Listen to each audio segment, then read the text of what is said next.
Bonjour, c'est un véritable plaisir de vous retrouver après quelques jours je dirais de pseudo-pause, parce que ça a été bien actif de notre côté, mais c'est un plaisir vraiment de vous retrouver avec ces vidéos, avec cette exploration qui continue du fonctionnement de notre corps humain et surtout de l'exploration de quels sont nos véritables besoins.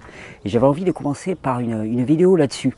Quels sont nos véritables besoins? Vous avez vu, j'ai mis un titre un peu énigmatique, quoi, combien, comment, parce que ça c'est des questions qui reviennent sans cesse. On me demande sans cesse combien. Alors particulièrement en termes d'alimentation, parce que c'est amusant, nous sommes une civilisation qui a encore plus perdu ses repères en termes d'alimentation, mais combien il faut manger, qu'est-ce qu'il faut manger, en quelle quantité, à quel moment, suivant quel ordre, sans cesse. Et je sais qu'il peut m'être reproché de ne pas donner de directives rigides. On m'a dit Thierry ne donne pas des directives rigides, et souvent ce que j'entends aussi dire c'est ah oui mais c'est trop facile d'en appeler au ressenti de chaque personne. Les gens n'ont pas de ressenti, et comme les gens n'ont pas de ressenti, eh bien il est important que je leur dise exactement ce qu'il faut qu'ils mangent. Et pour moi ça c'est se tromper profondément. C'est se tromper profondément parce que la nature humaine et d'être une nature individuelle et instinctive. Et ça, on l'a complètement oublié. Alors je voulais régler un petit peu, une bonne fois pour toutes, la question du combien, comment, quand, à quelle heure, de quelle façon. Parce que quand je dis qu'il est impossible à quiconque de donner des directives précises, et je m'en réjouis, c'est parce que c'est vraiment impossible. C'est pas une façon de démissionner, c'est pas une façon de botter la balle en touche, absolument pas, c'est juste impossible. Et c'est pour ça qu'au travers de ces vidéos, j'ai vraiment à cœur d'élaborer au travers de la physiologie, non pas au travers d'une idéologie, du « oh oui mais moi je pense que » ou « mon intellect pense que » ça c'est bien, ça c'est mal, ça c'est pur et ça c'est impur. Parce que tout ça là, on est dans des concepts intellectuels, intellectualisation à outrance. Il y a le bien, le mal, le pur, l'impur, non. Qu'est-ce qui est physiologiquement adapté et vrai pour l'individu et qu'est-ce qui ne l'est pas? Ce qui est physiologiquement adapté, vrai pour l'individu, il rentre dans un cadre. Ce qui ne l'est pas, c'est à l'extérieur du cadre. Ce qui me paraît important, c'est de définir ce cadre et de donner à chacun le moyen finalement de se promener dans ce cadre, d'explorer, d'aller trouver son propre équilibre. Donc à la fois définir le cadre, un cadre sécurisé, et puis ensuite de permettre à chacun d'avoir les outils qui vont lui permettre lui-même de se diriger dans ce cadre et dans ce périmètre précis. Et donc au travers de l'exploration de la physiologie, et non pas au travers de l'exploration d'une idéologie, on essaye de développer ce cadre. Et c'est ce qu'on a toujours fait. Et je vous ai dit, ce cadre, il est simple à élaborer. Si on observe comment est fait notre système digestif, si on observe comment sont organisés nos organes, si on les compare à d'autres espèces vivantes dans la nature, parce que nous avons, oui, le même système digestif que des grands singes anthropoïdes. Les bonobos, les orang-outans, les chimpanzés, par exemple, ont exactement le même système digestif que nous. Quand je dis exactement, c'est exactement. Ça ne veut pas dire que nous sommes des singes évolués, en aucun cas. Nous avons simplement le même système digestif. Quand on observe ces animaux, qu'est-ce qu'ils consomment? C'est très simple. Une très grande quantité de feuilles vertes, une très grande quantité de fruits, une très faible proportion de produits animaux. Point barre. C'est réglé. Et des écorces, des choses comme ça. Voilà le régime alimentaire. Quand ils sont en zone sauvage, ils ne développent aucune des pathologies qu'on voit se développer chez des animaux qui sont conservés en captivité ou qu'on voit se développer dans l'espèce humaine. Donc, inspirons-nous de ça. Le cadre, il est clairement précisé.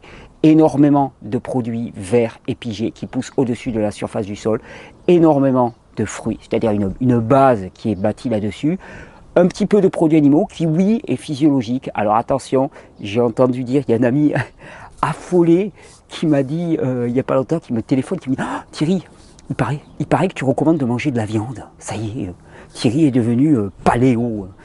Il est carnivore. Je vais créer un site qui va s'appeler carnivore.com. » Non, j'ai simplement dit, comme je l'ai toujours dit, que nous sommes physiologiquement adaptés à une petite consommation de produits animaux. Et j'ai aussi dit que chez certaines personnes, dans certains cas, je pouvais comprendre pourquoi ils avaient une attirance particulière pour les produits animaux. Quand le système nerveux est particulièrement épuisé, eh bien l'incapacité qu'a le corps à produire ses propres hormones et ses propres neurotransmetteurs fait que les gens sont instinctivement attirés vers la viande. Est-ce que la viande est la solution? Certainement pas, la solution c'est de se reposer. Est-ce que la viande peut être une béquille chez ces personnes-là? De toute façon, si elles en ont le désir, réprimer quelque chose qui tient du besoin instinctif, pour moi, est une profonde erreur. Et c'est là où je voudrais vraiment en venir avec cette vidéo. C'est-à-dire que il est facile, il est relativement aisé de donner des règles pour des personnes qui sont en bonne santé. C'est pas compliqué. Une personne qui est en bonne santé, des fruits, des légumes, et c'est réglé. Des fruits en abondance, des légumes en abondance, et c'est réglé. Mais l'intérêt, il n'est pas là. La plupart des gens qui sont intéressés par cette démarche ne sont pas des gens qui vont bien, entre guillemets, avec tous les bémols que l'on peut mettre là-dedans. Ce sont des gens qui ont été amenés à se poser des questions par rapport à leur alimentation, par rapport à leur mode de vie, parce qu'il y avait un déséquilibre, parce qu'il y avait quelque chose qui ne fonctionnait pas. Et donc, la réponse toute simple, mange des fruits et des légumes et tout ira bien, elle ne marche pas obligatoirement. Et pour ça, il faut vraiment rentrer dans la physiologie profonde du corps. C'est-à-dire que, par exemple, il y a des règles qui ont été édictées et je voudrais vous montrer à quel point finalement ces règles, elles n'ont aucun intérêt. C'est-à-dire qu'on ne peut pas fonctionner suivant des règles. On ne peut fonctionner que suivant la compréhension de la règle. La règle n'a aucune importance. L'important, c'est de comprendre pourquoi elle a été élaborée. Je vais vous montrer à quel point ça peut être complexe et riche. Il y a des gens qui vont vous dire, le petit déjeuner, donc le truc qu'on avale le matin en se réveillant, est le repas le plus important de la journée. Il y en a d'autres qui vont vous dire, en bon hygiéniste, le petit déjeuner, il faut à tout prix le sauter. Il ne faut pas manger le matin. Alors bon, dire il faut manger ou il ne faut pas manger, ça tient de l'idéologie. Là, on est dans l'idéologie. Il n'y a aucun argument. Ensuite, on peut rentrer dans quelque chose de plus fin, rentrer dans finalement la compréhension. Alors, on va dire, voilà, il y a une hormone, le cortisol, qui est produit au réveil. Le cortisol est l'hormone produite par les glandes surrénales qui va favoriser le réveil. Cette hormone réalise une véritable résistance à la nutrition, résistance à l'insuline, donc qui entrave le fait que la cellule soit nourrie par du glucose. Le cortisol immobilise les réserves de graisse et de protéines du corps pour produire du sucre, donc quelque part on s'auto-alimente avec ce que nous avons dans notre propre substance. Il réalise le cortisol un ralentissement de la digestion, un ralentissement de l'élimination, de l'assimilation. Donc quand il y a une acrophase, un haut pic de cortisol, il est évident que tous les signes objectifs nous donnent l'indication que ce n'est pas le moment pour manger. On a une acrophase de cortisol le matin, donc effectivement ce n'est pas le moment pour manger. Ah oui, mais attends, et une personne qui serait épuisée chronique, c'est-à-dire qu'il y a des glandes surrénales qui sont complètement épuisées, qu'est-ce qui va se passer? Une personne typiquement qui n'arrive pas à se réveiller le matin, pourquoi est-ce qu'elle n'arrive pas à se réveiller le matin? Elle n'arrive pas à se réveiller le matin parce que ces glandes surrénales complètement épuisées ne produisent pas de cortisol.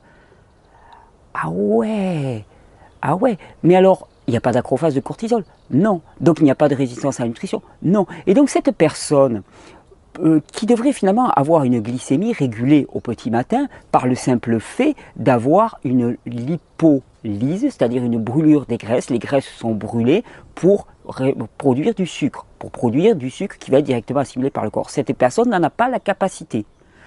Et alors est-ce que cette personne doit manger le matin? Eh bien, il se peut. Il se peut que cette personne profite énormément de manger le matin, de manger des fruits le matin. Ah ouais, donc c'est plus complexe qu'il n'y paraît. Non, c'est pas plus complexe. Premièrement, revenir à la physiologie. Deuxièmement, revenir à son ressenti. Et je peux vous dire par exemple, et ça c'est une notion qui est intéressante, les personnes qui sont épuisées au niveau surrénal, donc épuisées chroniquement.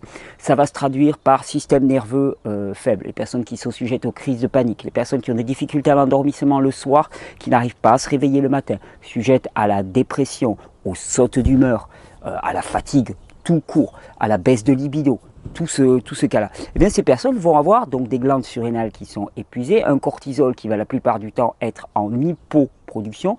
Le cortisol est l'hormone qui régule la glycémie, qui permet finalement de maintenir la glycémie alors que finalement on a moins de sucre dans le sang. Eh bien, ces personnes-là, par exemple, elles vont avoir une caractéristique, c'est que leur taux de sucre va rapidement chuter. Il va rapidement chuter et elles vont être sujettes à des baisses de la glycémie. Et bien chez ces personnes, effectivement, manger le matin tôt peut avoir son intérêt. Je dis bien peut, certains oui, certains d'autres non, peut avoir son intérêt. Faire des repas réguliers sur la journée peut avoir son intérêt. Et là aussi, on rentre dans, on me demande souvent combien de fois par jour il faut manger. Alors il y a des gens qui vont dire il faut manger 3 fois par jour, il faut manger 2 fois par jour, il faut manger 1 fois par jour. Ça dépend des gens. Plus on est en bonne santé, plus on peut se permettre de faire moins de repas, plus importants, et des repas, on va dire, de monotype. Plus on est épuisé, moins on a nos fonctions digestives, assimilatives qui sont fonctionnelles, plus on est obligé de faire des repas réguliers, plus on est obligé de varier ses repas, et on va voir exactement pourquoi, plus on est obligé finalement de manger de façon régulière des petites quantités sur la journée. Pourquoi des petites quantités? Parce que notre système assimilatif digestif est en hypofonction quelque part. Pourquoi des repas variés? Eh bien simplement parce que là aussi c'est une notion, quand on dit qui, quoi, comment, il y a des gens qui vous disent voilà, mange que des fruits, ou mange que des légumes, ou mange que de ça. Eh bien plus on est en bonne santé, plus on est susceptible de faire des monodiètes. Moins on est en bonne santé, moins on est susceptible de faire des monodiètes. Et c'est cette espèce de cercle vicieux, paradoxal, qui fait que plus on est en bonne santé, plus on est en capacité de nettoyer le système, moins on est en bonne santé, moins on est en capacité de nettoyer le système. C'est l'espèce de cercle, cercle vicieux, finalement, qui fait que plus un individu est faible, et plus les réformes alimentaires, la possibilité de changement va être limitée chez lui, et il va falloir y aller progressivement. Pourquoi? Parce que ces organes de synthèse, comme le foie, ses organes d'élimination, comme les reins, comme les intestins, tout son système nerveux autonome qui réalise l'assimilation, qui réalise l'utilisation des nutriments par la cellule, mais tout ce système-là va fonctionner à quart régime, à demi-régime, ou même moins que ça. Et donc finalement, plus une personne est en bonne santé, plus elle sera susceptible d'appliquer des réformes radicales dans son mode de vie. Moins elle le sera, moins elle sera susceptible d'appliquer des réformes radicales. Et c'est là où je pense qu'il y a une tournure un petit peu fascisante de la pensée par certains côtés, dans lequel finalement, en édictant des règles élaborées pour les bien portants, pour les puissants, on reproduit toujours pareil, cette détestation du faible, cette détestation du fatigué, cette détestation de l'épuisé, cette détestation du handicap, en plaçant des bornes et des limites qui sont élaborées pour des personnes qui seraient en fonctionnement idéal et adéquat. Je pense par exemple à la synthèse de nutriments, c'est-à-dire quand je vous dis qu'une personne, les monodiètes sont d'autant plus adaptées aux personnes finalement qui sont en bonne santé. On pense avant tout au foie. Quel est l'organe de synthèse dans l'organisme par excellence? Qu'est-ce qui finalement transforme, produit, élabore, transmute même littéralement comme l'a montré Kervran, c'est le foie. Le foie prend des acides aminés, en construit d'autres dont le corps a besoin, prend des acides aminés, les transforme en graisse, prend des graisses, les transforme en sucre, prend des sucres, les transforme en graisse, prend certains acides gras, les transforme en d'autres acides gras. Et donc, si on a un foie en très bonne santé, on va être susceptible de combler très facilement les carences qu'il pourrait y avoir dans l'organisme, et à partir d'une palette très peu variée d'aliments, finalement, d'avoir des synthèses qui vont se passer dans le foie, des transmutations qui vont se passer dans le foie, qui vont faire que notre corps va être nourri de façon adéquate avec l'entièreté du spectre des nutriments qui lui sont nécessaires tous les jours. À l'inverse, si on a un foie qui est particulièrement engorgé et dysfonctionnel, ces synthèses vont se faire de moindre manière. Et donc, on va être susceptible à avoir des défauts dans certains nutriments parce que les synthèses ne peuvent pas se faire. Alors, est-ce à dire, oui, il faut manger équilibré? Non. Oui, ça dépend des personnes. Manger équilibré, qu'est-ce que ça veut dire? C'est-à-dire que plus une personne va être faible, plus elle va avoir son foie engorgé, plus il va être nécessaire pour elle d'avoir une palette large de nutriments parce qu'elle n'a pas la capacité biologique normale qui devrait être propre à chaque humain de compenser finalement, au travers de cet organe fantastique qu'est le foie, de compenser en produisant elle-même ses propres nutriments. Et ça, c'est valable pour beaucoup d'éléments dans le corps humain. On parle par exemple de la carence en B12. Faut-il supplémenter en B12? Faut-il supplémenter en B12? Normalement, la B12 est produite de manière naturelle, spontanée, par le corps humain. C'est dans les intestins, il y a des bactéries dans les intestins qui produisent cette fameuse vitamine B12. Sauf que nombre d'entre nous ont un tel état intestinal qui peuvent être en carence de B12. En vérité, elle est surestimée, souvent, cette carence de B12. C'est pas tant la B12 qui manque que certains autres cofacteurs, mais effectivement. Alors, que faut-il faire? Eh bien, ça dépend de chacun. Et c'est pour ça que je vous dis qu'on ne peut déterminer qu'un cadre et surtout rentrer dans la compréhension profonde de la physiologie, pour arrêter d'être des victimes d'une idéologie ou d'une autre, et rentrer vraiment dans la détermination personnelle. J'espère qu'au travers de ces petits exemples, je vous ai montré combien il était impossible de déterminer de manière arbitraire et extérieure les besoins d'un individu. Et ça m'amuse beaucoup parce que quand j'ai commencé à rentrer un petit peu dans la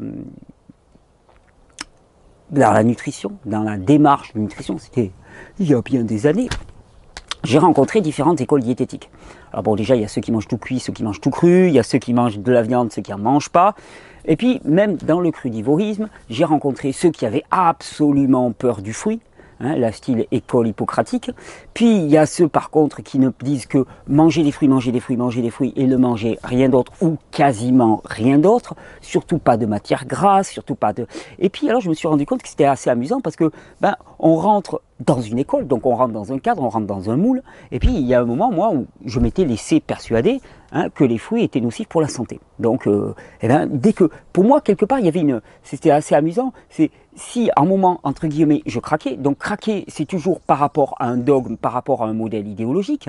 Si je craquais et que je mangeais un fruit, tout simplement parce que mes cellules avaient absolument besoin de sucre, parce que c'est le nutriment essentiel du fonctionnement de la cellule, eh bien, je me sentais coupable. Et puis à l'inverse, après, j'ai découvert des écoles diététiques crudivores dans lesquelles finalement c'était la matière grasse qui était honnie et dans lesquelles finalement c'était péché, entre guillemets, de consommer des matières grasses. Alors là, je me gorgeais de fruits. Par contre, si je commençais à manger le moindre bout d'avocat, eh bien, oh là là, j'avais dépassé mon quota de matière grasse.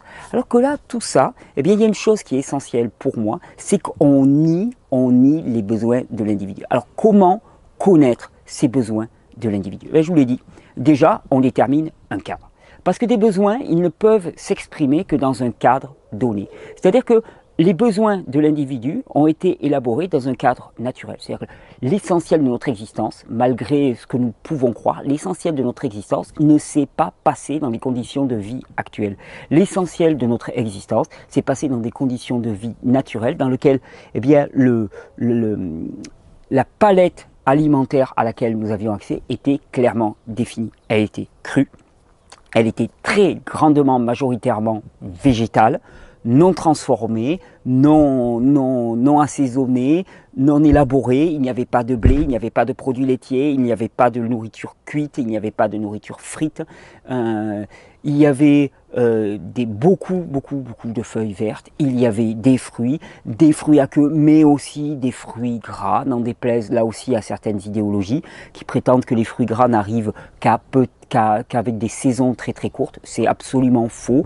Quiconque va sous les tropiques se rendra compte qu'il y a des produits gras, des fruits gras toute l'année, en permanence. J'ai suffisamment d'amis qui habitent en zone tropicale pour parler des cocos, pour parler des avocats, pour parler de tas de... Je pense à un ami là qui ne jure que par l'awaké, par exemple, qui est un fruit tropical qui pousse en Amérique du Sud, dans la zone tropicale de l'Amérique du Sud. L'awaké pousse toute l'année, par exemple. Donc c'est absolument faux.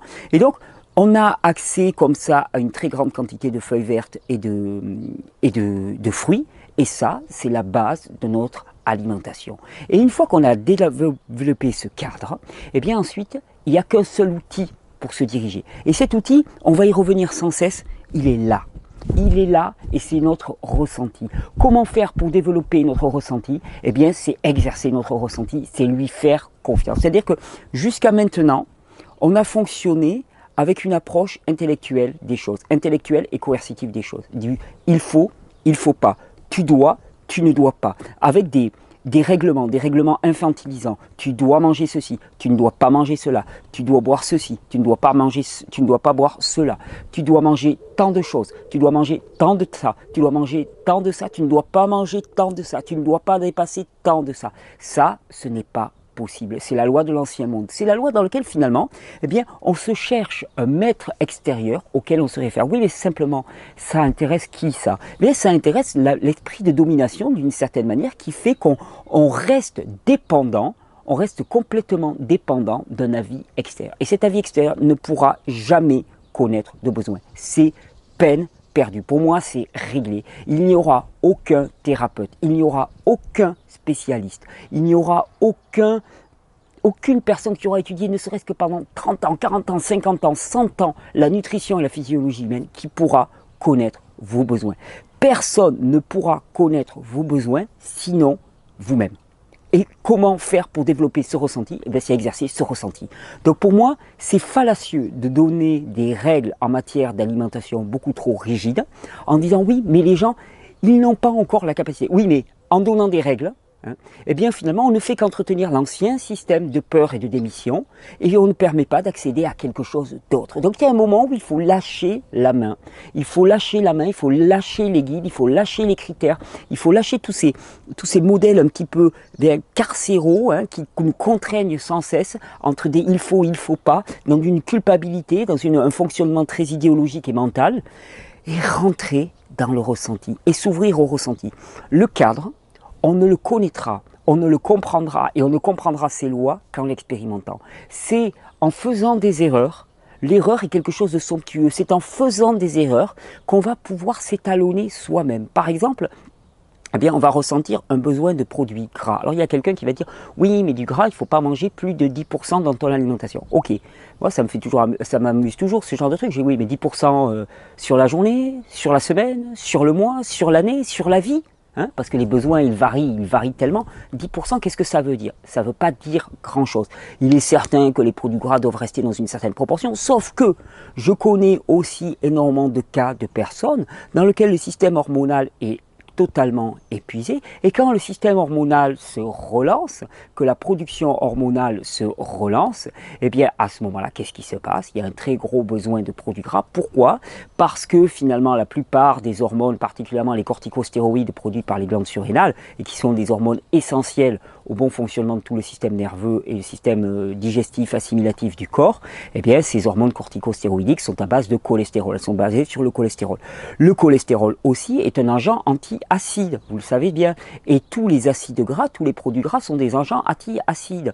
Les personnes, imaginons, qui sont extrêmement acidifiées et qui en même temps ont des glandes surrénales extrêmement épuisées. Glandes surrénales extrêmement épuisées veut dire métabolisme du sucre qui est relativement limité, c'est-à-dire une incapacité à se nourrir assez avec du sucre. Eh bien les produits gras, elles vont avoir un appel direct là-dessus, et pour la bonne et simple raison que ça sera le produit physiologique qui répondra à leurs besoins. Et c'est pour ça que il y a un outil fabuleux dont je vais vous parler enfin, qui s'appelle l'instinct humain. C'est-à-dire que on n'a pas été lâché comme ça, dépendant de bouquins de diététique. C'est-à-dire l'humain a existé, a vécu, a prospéré, s'est reproduit, a vécu avant qu'il y ait les règles diététiques, avant qu'il y ait Internet, avant qu'il y ait des écoles diététiques, avant qu'il y ait des écoles de pensée, avant qu'il y ait des normes. Et l'individu, il fonctionnait comme fonctionnent la plupart des animaux, de manière purement instinctive. Qu'est-ce que ça veut dire?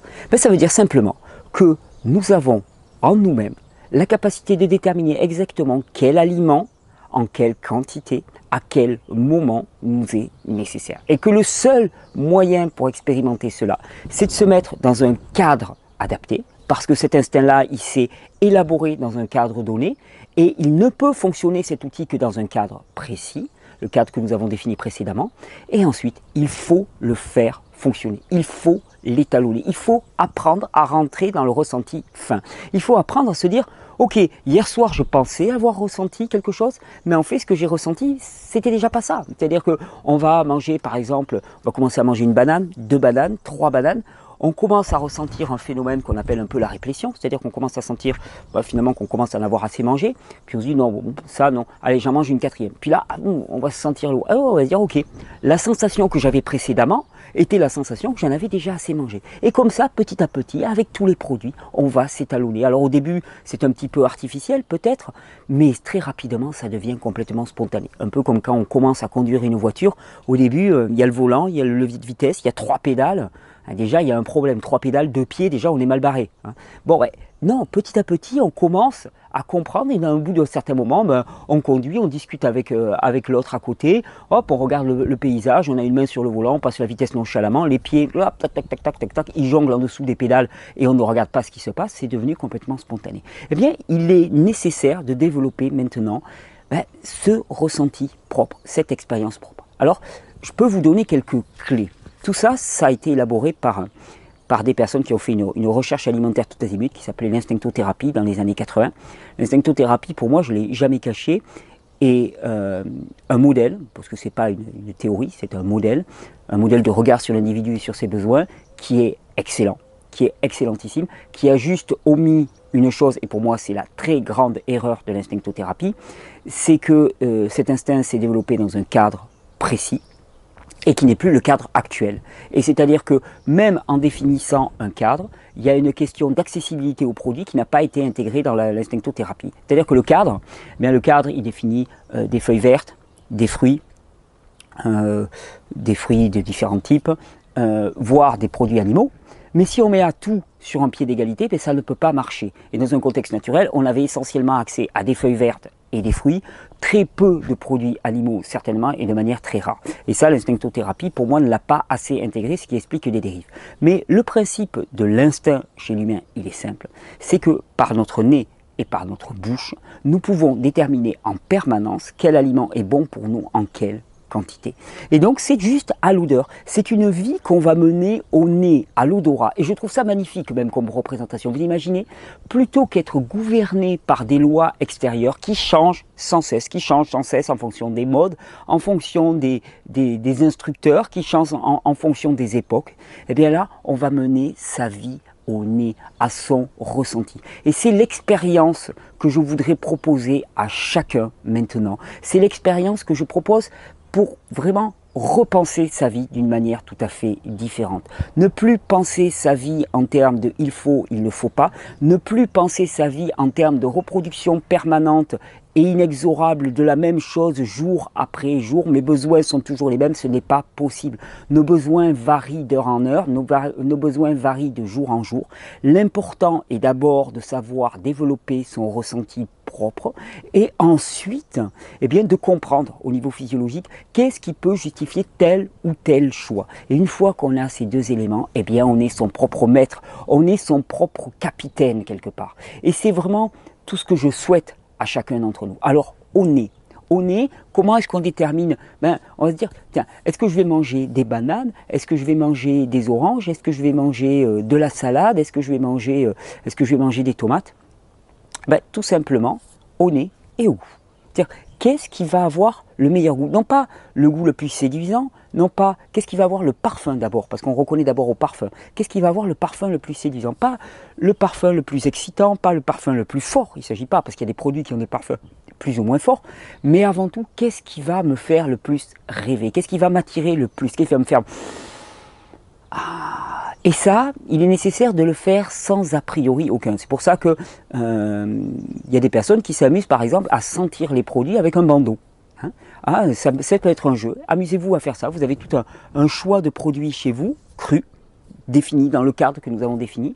Et puis là, avec votre nez, vous allez vous balader et puis vous allez vous dire mais qu'est-ce qui sent bon? Ça c'est un jeu très intéressant et ça permet de couper les stimulus. Non pas s'amuser à je reconnais c'est l'odeur de la banane, je reconnais c'est l'odeur de la tomate, ça on s'en fiche, ça c'est de l'intellect, c'est de la mémoire. Rien de neuf ne surviendra de la mémoire. L'intellect ne fonctionne que sur la mémoire, c'est-à-dire que sur le passé. L'intellect est un outil à reproduire le passé en permanence. Et c'est pour ça qu'une approche intellectuelle de nos besoins ne peut pas marcher, parce qu'une approche intellectuelle de nos besoins ne fera que nous faire reproduire encore et encore les dérives qui nous ont conduits là où on en était, ne nous fera que rester dans l'idéologie et la croyance que finalement nos besoins restent les mêmes. C'est pas possible. Chaque matin, chaque jour, chaque heure, nos besoins changent. Et le plus important pour moi, c'est de rentrer dans cette connaissance vraiment intime de nos propres besoins. Et il n'y a que moi, il n'y a que toi qui peux déterminer tes propres besoins. Ça paraît très banal comme message et pourtant c'est le message essentiel. Et je pense que c'est là où on s'est complètement trompé en termes d'alimentation, en termes en termes d'éducation, en termes de sommeil, en termes de physiologie. Quand je dis en termes d'éducation, par exemple, ben, comment peut-on déterminer à l'avance qu'un enfant à un certain âge doit faire exactement cet apprentissage? Il y a un truc qu'on a oublié. Quel est son désir et quel est son besoin à ce moment-là? Et on voit en termes de méthode éducative que le système actuel est d'une inefficacité notable, c'est-à-dire qu'on passe des années et des années pour apprendre finalement très très peu de choses quand on fait le bilan. Pourquoi?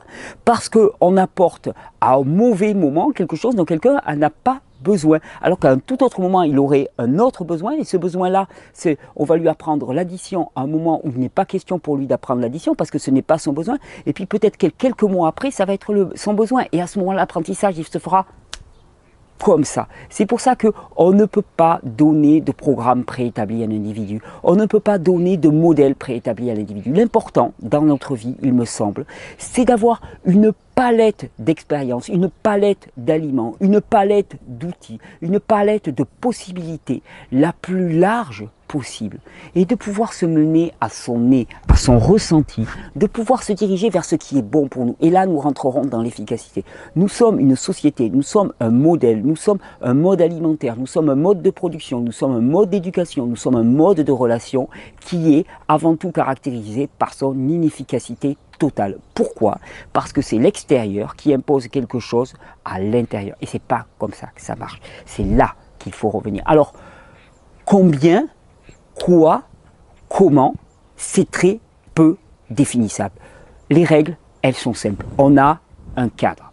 L'aliment le plus abondant vers lequel nous devrions nous diriger, ben, c'est tout ce qui est les produits verts. Parce que l'herbe, elle pousse partout. L'herbe, les feuilles, elles poussent partout. Ensuite, très très important dans notre alimentation, les fruits. Ben là déjà vous avez un ordre de gradation des proportions que ça devrait prendre dans notre vie. Ensuite, peut-être pour certaines personnes, eh bien, des petites quantités de produits animaux. S'ils sont attirés par ça, je ne dis pas que les produits animaux sont bons pour la santé, en aucun cas. Je ne dis pas que sur le plan éthique, c'est pas une ignominie le sort qui est fait aux animaux actuellement. Je le dis aussi. Simplement, je ne veux pas rentrer dans ce discours schizophrénique dans lequel une personne se retrouve à avoir des désirs profonds, c'est-à-dire un appel instinctif profond vers un produit, et sous prétexte d'idéologie, eh bien, n'y répond pas. Et je sais que c'est très, très dérangeant. Alors, clarifions une bonne fois pour toutes ce problème des produits animaux, parce que je sens qu'il y a beaucoup d'intensité autour de cette question.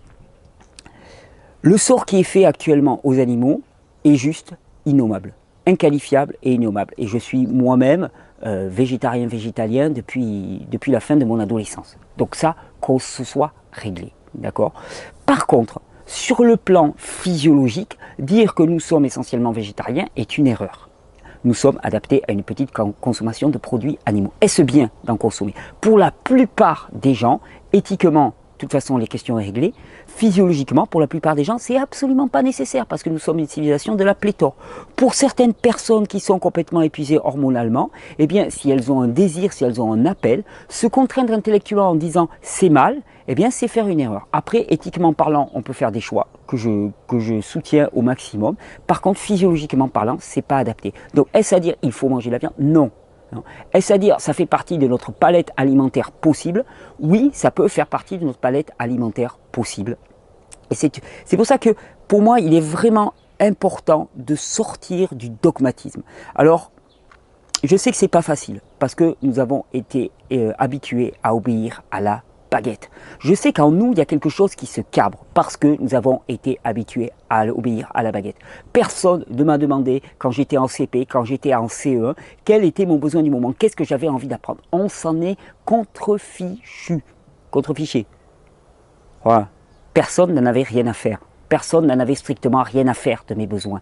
On m'a imposé quelque chose. On me faisait passer des contrôles, on me testait sur des notions alors que je n'avais pas demandé à les apprendre ces notions. Mais on avait décidé que je devais apprendre ces notions. On avait décidé que je devais manger à telle heure. On avait décidé que je devais manger ceci. Et par exemple, fonctionner à l'instinct, effectivement, ça amène des grandes perturbations dans la famille. Parce que fonctionner à l'instinct, c'est aussi reconnaître que je n'ai pas obligatoirement le même besoin que mon enfant, que mon conjoint ou que sais-je, ou mon ami qui vient manger chez moi. Donc ça nous sort du repas monotype où tout le monde mange exactement la même chose choses à la même heure, ça ne peut pas fonctionner comme ça. Tout ça, ce sont des modèles qui ont été construits de manière culturelle juste pour un meilleur fonctionnement de la société, mais tout ça, ça va à l'encontre des besoins de l'individu. Alors, combien, quand, comment, c'est impossible à dire. Tout ce que l'on peut dire, c'est le cadre, les outils, et les outils, c'est le ressenti. Et comment est-ce qu'on développe un ressenti? En le pratiquant. Comment se mettre dans les bonnes conditions pour pratiquer ce ressenti? Eh bien, c'est simple. Se diriger vers des aliments naturels, essentiellement, majoritairement, très grandement majoritairement végétaux et fruits. Bien sûr, quand je dis végétaux, c'est une catégorie globale qui inclut bien sûr les fruits, qui inclut aussi les fruits gras, qui ne sont pas maudits, qui ne sont pas à rejeter. Et avant tout, le moins de mélange possible. Parce que oui, l'instinct s'est élaboré, non pas en se faisant des salades avec 18 ingrédients dedans, mais avec des éléments les plus simples possibles. Pourquoi? Parce que quand on rencontre un fruitier, ben on mange des fruits, hein, puis après on trouve des salades, hop, on mange des feuilles vertes, mais on ne va pas mélanger les autres, on ne va pas cueillir une banane, hop, on descend de l'arbre, fin de l'arbre. Le bananier, c'est pas très très haut. Hop, on va chercher une feuille d'épinard à 2 km de là, puis hop, on revient chercher une banane, puis hop, on va refaire 2 km pour aller chercher une feuille d'épinard. Non, ça c'était pas élaboré comme ça. Est-ce à dire qu'il ne faut pas faire de mélange? Il n'y a pas de règle. Il n'y a pas de règle pour moi. Ce que je sais, c'est que pour bien étalonner son ressenti, il faut faire le moins de mélange possible. Pas assaisonné, bien sûr, pas transformé au minimum. Voilà comment on développe son ressenti. Alors j'espère vraiment que je vous aurai donné envie de sortir de ce modèle coercitif. Ce modèle coercitif, il est rassurant. Mais il est temps de quitter la tiédeur, je crois, des modèles sclérosants. Parce que bien sûr qu'ils sont rassurants, mais ils sont sclérosants, ils sont coercitifs. Ce sont des camisoles qu'on s'impose. Parce que, effectivement, dans ces modèles-là, on va trouver un peu de confort. Sauf que, est-ce que nous avons conscience à quel point ils nous isolent d'une expérience qui va être encore plus riche, encore plus grandissante, encore plus brûlante pour nous? Et donc il y a un moment où il faut quitter cette tiédeur, quitter cette dépendance, quitter cette soumission, quitter cette démission que nous avons en permanence et se réapproprier notre vie. Si vous êtes malade, si vous avez des difficultés, si vous avez des entraves dans votre vie, dites-vous avant tout que c'est notre responsabilité. C'est parce que nous avons démissionné. Nous avons démissionné de notre responsabilité. Nous avons démissionné de notre capacité à acquérir du savoir. Nous avons démissionné de notre capacité à apprendre à nous nourrir nous-mêmes, apprendre à prendre soin de nos enfants, apprendre à prendre soin de nous-mêmes, apprendre à ressentir nos besoins réellement. Nous en sommes responsables. Nous ne sommes pas coupables, mais nous sommes responsables. Et là, c'est le temps de reprendre ce pouvoir. C'est le temps de se réapproprier tout ça et de le réclamer. Alors bien sûr, il y a des structures qui vont grincer. Bien sûr, il y a des écoles qui vont chanceler, mais ça n'a aucune importance. L'important, c'est la satisfaction des besoins de l'individu, parce que quand l'individu a ses besoins qui sont satisfaits, sur le plan physiologique, sur le plan biologique, sur le plan psychologique, mais à ce moment-là, l'individu est en capacité d'exercer son réel potentiel. Et son réel potentiel, sa vraie nature, c'est d'être quelqu'un qui va donner, qui va offrir et qui va servir. Et donc, l'idée est intéressante parce que on pourrait se dire, nous sommes des êtres de besoin. En fait, nous ne sommes pas des êtres de besoin, nous sommes des êtres de service. Et pourquoi est-ce qu'on a cru longtemps que nous étions des êtres de besoin? Parce que nos besoins ne sont jamais remplis. Pourquoi est-ce que nos besoins ne sont jamais remplis? Parce qu'on va chercher nos besoins à l'extérieur. C'est-à-dire qu'on va chercher la réponse, on va chercher l'inspiration de nos besoins à l'extérieur, alors que tout est déjà là. On a déjà tous les éléments en nous et c'est beaucoup plus simple qu'il n'y paraît. En termes plus spirituels et en bon chrétien que je suis, je vous dirais que nos besoins, ils ne sont pas là, ils ne sont pas remplis à l'extérieur, nos besoins, ils sont remplis à l'intérieur, par vraiment la connaissance, la nourriture et la connaissance de la parole de Dieu.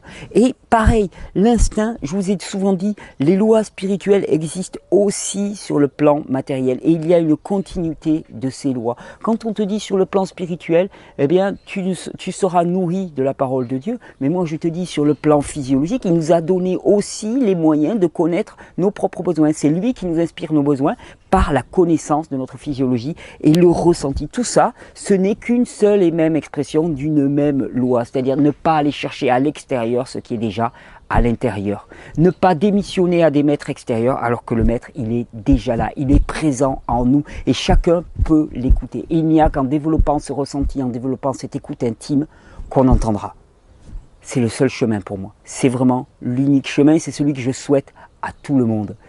J'espère vraiment que, au travers de cette vidéo, vous aurez compris à quel point, eh bien, il est temps de se jeter à l'eau. Il est temps d'expérimenter, de ne plus croire des avis extérieurs, mais de croire ce qui se passe là. On a un outil formidable en nous. Et la perversion de ce monde a été de nous persuader qu'il n'y avait rien là, qu'il n'y avait aucune capacité à savoir par nous-mêmes, qu'il fallait faire des années d'études pour avoir la moindre connaissance de quels étaient nos besoins. Tout est là. Il suffit de revenir là et de se laisser inspirer. C'est un beau chemin. Je vous garantis que c'est un beau chemin qui va remettre en cause beaucoup de choses dans la vie de chacun. Énormément de choses. Mais pas là-dedans. Là-dedans. Et quand au cours d'une journée, d'un seul coup, vous ressentez un besoin, quelque chose de fou, peut-être quelque chose de complètement imprévisible, faites-lui un petit peu plus confiance. Hein. Vous vous sentez appelé pour aller parler à quelqu'un, vous vous sentez appelé pour aller faire ceci, aller faire cela, faites-lui confiance. Parce que tout ce qui passe directement de là et qui ne passe pas par des gros mécanismes de boîte à poux, il y a beaucoup plus de chances que ça vienne directement de votre ressenti. Et mener sa vie à son ressenti, mener sa vie à son nez, c'est découvrir une palette de possibilités qu'on n'a même pas l'idée d'imaginer. La vie est large, la vie est énorme et elle est grande ouverte. L'intellect ne fonctionne que sur le passé. Tout ce que vous pensez être de vous-même, je vous propose de le remettre à plat et de vivre au travers de l'instinct. C'est une vraie joie de reprendre ces vidéos avec vous. Je vous donne rendez-vous aussi pour ceux qui seront dans la région de Bordeaux vendredi 9 mai, je crois que c'est à 19h30 à la salle de l'Athénée à Bordeaux. Je vais faire une conférence, je vais donner une conférence avec mon ami Eric Escoffier où on va parler de permaculture, de physiologie et puis on va essayer de faire pas mal de ponts et on va surtout illustrer cette formidable loi du vivant qui est la loi de l'homéostasie, la loi de l'autorégulation, de l'auto-guérison, des systèmes biologiques comme des systèmes humains. Ça sera une vraie joie, je ne sais pas ce qui va venir. Là aussi, comme toutes les conférences, comme toutes les interventions, 10 secondes avant de commencer, je ne saurais pas, mais tout viendra de là. Je vous souhaite une très très belle journée. La Terra Incognita ne fait que commencer. L'exploration, elle est permanente.